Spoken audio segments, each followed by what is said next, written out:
नमस्कार दोस्तों, मैं हूं आपका दोस्त करण सिंह धनखड़। दोस्तों, आज बात करेंगे मन की बात, अपने मन की बात। और ये मेरे मन की बात नहीं, ये इस हिंदुस्तान के जन जन की बात होगी जो मैं भी करने जा रहा हूं।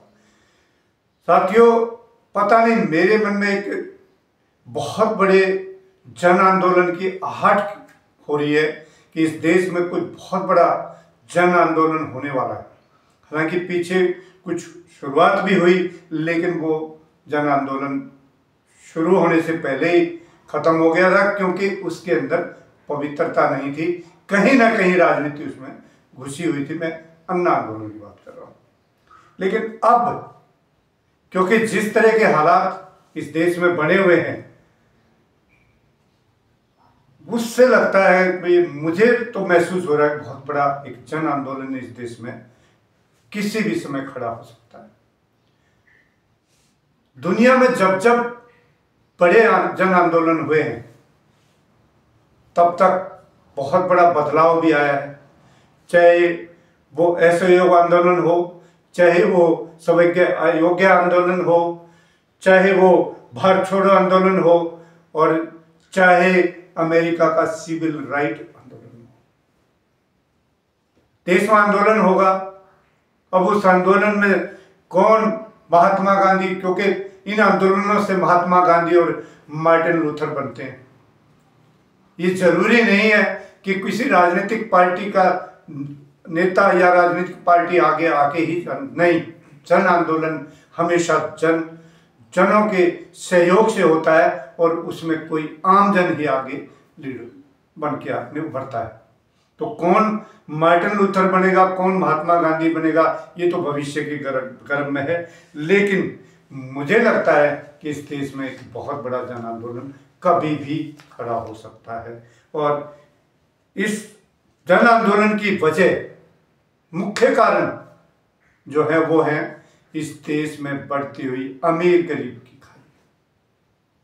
निसंदेह देश में तरक्की हो रही है किसकी, लेकिन देश 5वीं इकोनॉमी बन गया। लेकिन कौन बन गया? अभी मैं हरियाणा के आंकड़े देख रहा था, कोई बीपीएल के, और बीपीएल के आंकड़े देख के मैं चौंक गया कि 75% से भी ज्यादा हरियाणा के परिवार बीपीएल परिवार में आ गए। यानी हरियाणा तो विश्व गुरु बन गया है। अब बारी देश की है। अगर जनता सचेत नहीं हुई, अगर जनता ने कोई बड़ा जन आंदोलन नहीं, तो निसंदेह जिस तरह से हरियाणा विश्व गुरु बना है, ऐसे पूरा देश बना होगा। नए आंकड़े, ताजा आंकड़े, कोई ब्लूम करके कोई कंपनी है, एजेंसी है, जो भी सर्वे करते रहते हैं।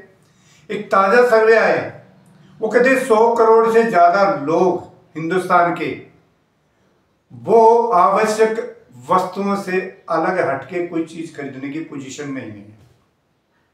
यानी आवश्यक चीजें क्या हैं? रोटी, कपड़ा और मकान। इसके अलावा वो सिनेमा जाना, एंटरटेनमेंट करना, टूर पे जाना, ये सब बातें तो भूल जाइए, उनकी जिंदगी में है ही नहीं। उनको तो सिर्फ 5 किलो अनाज के ऊपर रोका हुआ है, वरना भूखमरी ऐसे। और ये हकीकत भी है।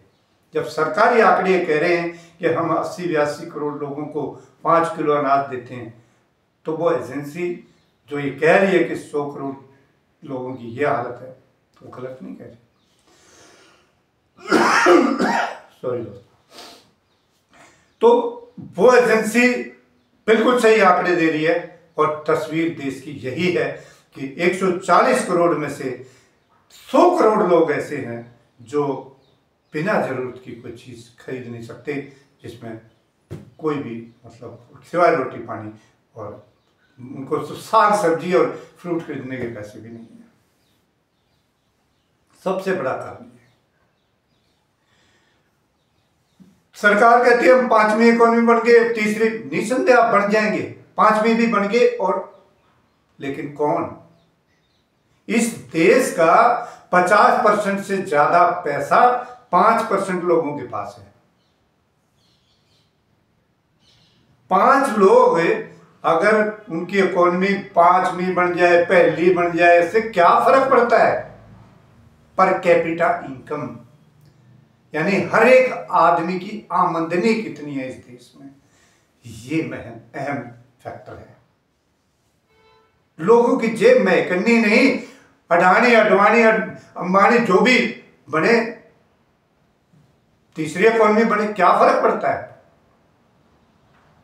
और ये एक बहुत बड़े गिरावट की तरफ जो है देश जा रहा है। और यही वजह है कि विदेशियों ने अपना कुछ पहचान भी लिया, वो पिछले 5 महीने से यहां से पैसा निकाल कर भाग रहे। दूसरी अहम जो वजह है इस जन आंदोलन की, मेरे मन में जो आहट हो रही है, वो वजह ये है कि इस देश में भूखमरी के साथ साथ बेरोजगारी, आज जो सक्षम हैं जिनके माँ बाप परिवार, वो उनको रोटी तो दे रहे हैं, लेकिन अगली पीढ़ी का भविष्य अंधकार में है। उनके पास कोई काम धंधा नहीं है। आधे से ज्यादा युवक इधर से उधर बदमाशी और गुंडागर्दियां, सिगरेट, नशे के आदि हो गए हैं। यानी अगली पीढ़ी का सत्यानाश होता जा रहा है। एजुकेशन खत्म, सब कुछ इस देश में खत्म हो चुका है। तो ये पीढ़ी की पीड़ा जो है, ये कब फूट के, कब लावे की तरफ फूट के बाहर आ जाए, कुछ नहीं कह सकते। इसलिए मेरे मन में यह आहट हो रही है कि इस देश में कोई बड़ा जन आंदोलन खड़ा हो सकता है। तीसरा एक और प्रभाव है, अहम फैक्टर है ये भी, और ये देश को मानना पड़ेगा। हो सकता है कईयों को आज बुरा भी लग जाए ये बात, जातीय प्रभाव। जातीय प्रभाव, और वो इस देश में दिखता है।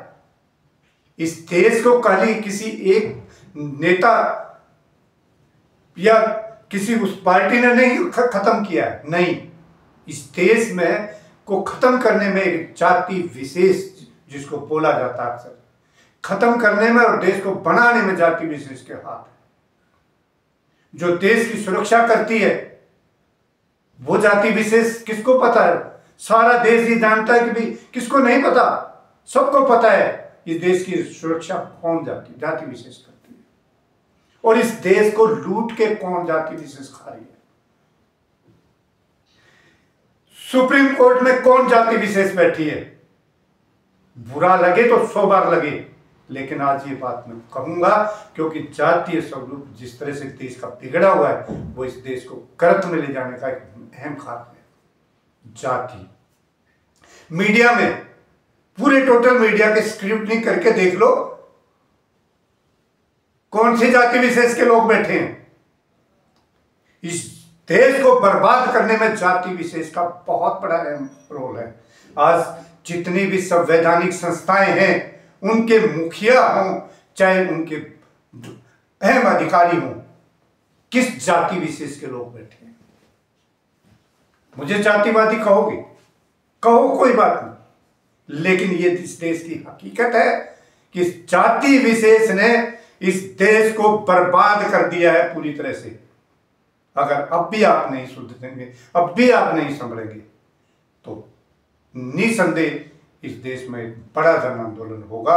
और जन आंदोलन हमेशा क्रांति भी लाता है और शांति भी लाता है। क्रांति आती है, नुकसान भी होते, जनहानि भी होती है, लेकिन जब सिविल राइट बड़ी क्रांतिकारी अमेरिका में आई, तो आज वो सुख शांति से उस देश की व्यवस्था, सुख शांति से सारा सब कुछ चल रहा है, एकदम बढ़िया चल रहा है। वहां पे चुनाव का तरीके भी सही हैं, सिविल राइट भी सही है, सब कुछ सही चल रहा है। यहां पर जो व्यवस्था बिगड़ी हुई है, मुझे इसी वजह से लगता है कि इस देश में कभी भी कोई बड़ी जन क्रांति हो सकती है। सरकारों ने बहुत निराश किया है।